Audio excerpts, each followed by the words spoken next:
The founder of Huawei is slamming the U.S. for charges he calls politically motivated. Yahoo Finance tech editor Dan Howley is in our newsroom, and Dan, Ren Zeinfei spoke with the BBC. He was pretty forceful in defending his company, saying in part, "I object to what the U.S. has done. This kind of politically motivated act is not acceptable." He went on to say he'd let the courts settle this.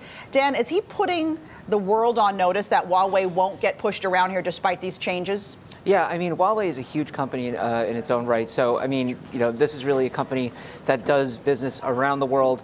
They're one of the largest telecommunications equipment providers in the world by revenue.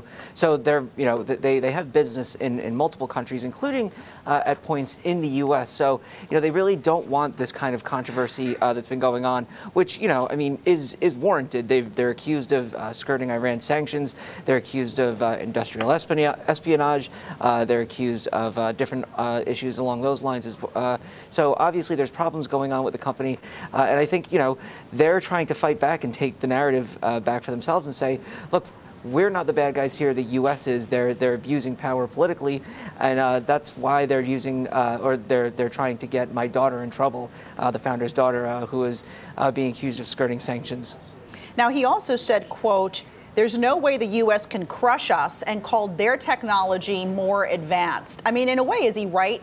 Especially in the developing world that's trying to build out their phone systems with 5G. Do they need Huawei's technology? Yeah, I mean, really, most countries probably need Huawei's technology.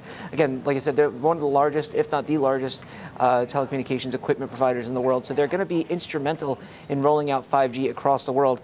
I mean, the U.S. has talked to its allies to try to get them to go against Huawei. The U.K. Recently said that they're going to continue to work with Huawei, but they believe that their own spies can handle any kind of potential interference.